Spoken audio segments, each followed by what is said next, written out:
10 नवंबर की शाम दिल्ली बिल्कुल अपने रूटीन में चल रही थी। लाल किले के आसपास लोग घर लौट रहे थे, कुछ लोग बाजार में थे और ट्रैफिक भी किसी आम दिन की तरह ही लग रहा था। लेकिन 6:55 पर एक धीरे चलती गाड़ी के अंदर अचानक लाल किले के पास धमाका हो जाता है। धुआं उठता है और पल भर में हर तरफ अफरा तफरी मच जाती है। इस घटना में 13 लोगों की जान चली गई और 20 से ज्यादा लोग घायल हुए। दिल्ली जैसे शहर में ऐसी घटना कभी भी आम नहीं होती, बल्कि एक बड़ी साजिश की तरफ इशारा करती है। इस सब के बीच जिस बात ने सबसे ज्यादा प्रभाव डाला वो था देश के गृह मंत्री अमित शाह का तुरंत प्रतिक्रिया देना। धमाके के सिर्फ 20 मिनट बाद ही 7:15 पर उन्होंने दिल्ली पुलिस कमिश्नर से सीधी बात की और परिस्थिति का पूरा जायजा लिया। संकेत बिल्कुल साफ था कि ये घटना किसी आलस या देरी के साथ नहीं, बल्कि पूरी तेजी से हैंडल होगी। हम सभी संभावनाओं को तराश रहे हैं और सभी संभावनाओं को ध्यान में रखकर इसकी गहन जांच की जाएगी। सभी ऑप्शन की तुरंत जांच होकर नतीजा जो आएगा, जांच हम जनता के सामने रखेंगे। संकट के समय में जो व्यक्ति तुरंत कमांड ले वही पूरी व्यवस्था को सही दिशा देता है। रात 9 बजे अमित शाह ने मीडिया से बात की और उन्होंने कोई राजनीतिक मुद्दा नहीं उठाया, कोई भावनाओं को भड़काने की कोशिश नहीं की, बल्कि सिर्फ साफ जानकारी दी और देश को सुरक्षा का भरोसा दिलाया।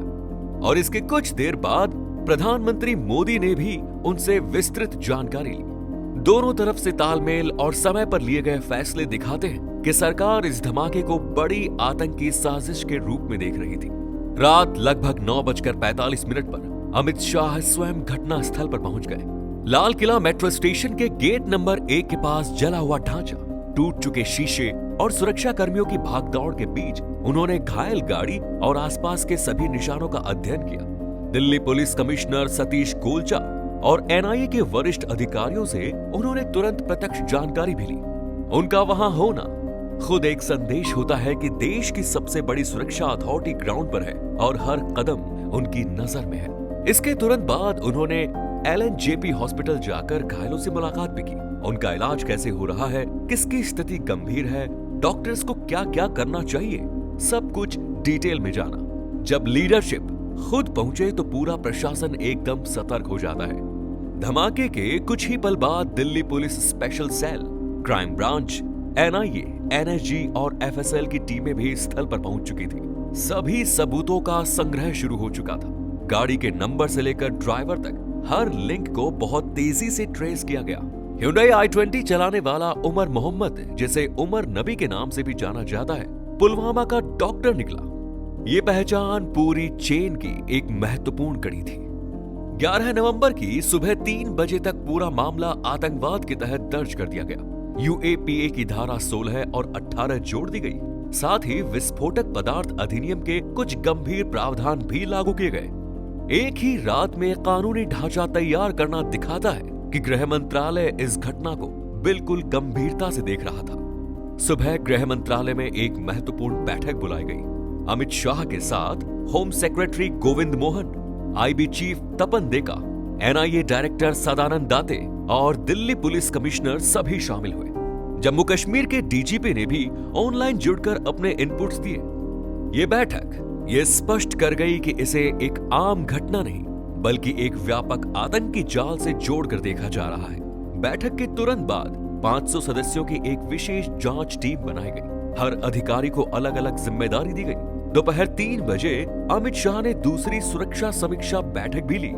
इस तरह की लगातार निगरानी व्यवस्था को एकदम तेज रखती है। प्रारंभिक जांच से पता चला कि IED पूरी तरह बना हुआ नहीं था, असेंबली गलत थी और धमाका इस्तेमाल के लिए नहीं, बल्कि गड़बड़ में हुए आकस्मिक विस्फोट का नतीजा लग रहा था।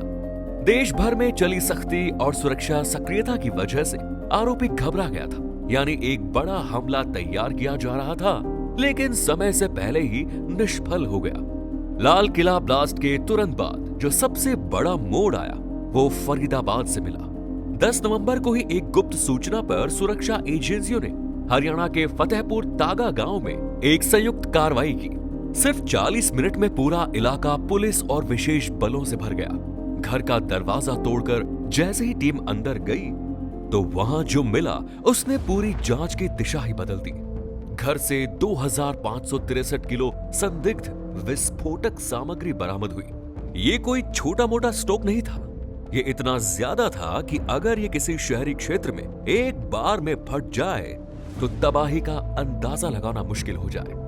ये पता चला कि घर डॉक्टर मुजामिल ने किराए पर लिया था और घर का मालिक एक मौलाना, वो भी स्थानीय पुलिस के कब्जे में आ गया।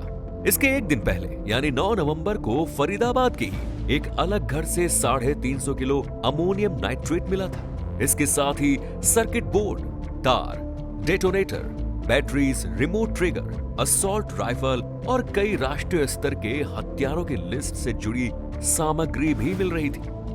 ये सारा सीधा संकेत था कि ब्लास्ट कोई अकेला प्रयास नहीं था। देश के विभिन्न स्थानों पर एक बड़े हमले की तैयारी चल रही थी। इस पूरी जांच में सबसे चौंकाने वाली बात यह थी कि आतंकी जाल का एक हिस्सा पढ़े लिखे लोगों से बन रहा था। पुलिस ने अब तक 15 लोगों को गिरफ्तार किया, जिनमें 6 डॉक्टर्स शामिल थे और ये सभी लोग अलग अलग राज्यों से थे और एक सफेद पोश आतंकी वितरण तंत्र का हिस्सा निकल रहे थे। सबसे पहला नाम डॉक्टर मुजामिल गानाई का था, जो पुलवामा का रहने वाला था और फरीदाबाद की अल फलाह यूनिवर्सिटी में काम कर रहा था। उसके घर से ही 358 किलो अमोनियम नाइट्रेट और बॉम्ब बनाने की सामग्री मिली। दूसरा नाम डॉक्टर अबील अहमद राठर, जिसे सहारनपुर से पकड़ा गया और उसके लॉकर में से AK-47 राइफल मिली।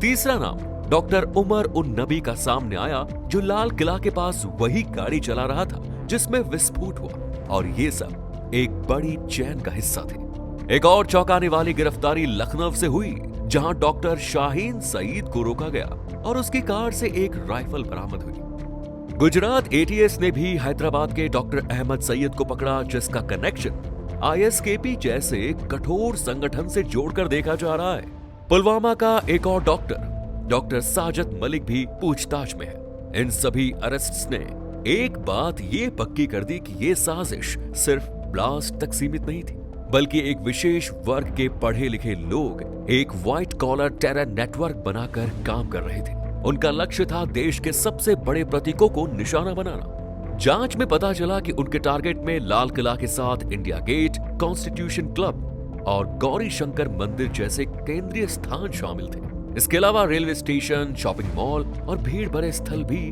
टारगेट लिस्ट में थे। यानी ये सब कुछ मुंबई के 26/11 जैसे हमलों की तरह करने की तैयारी थी।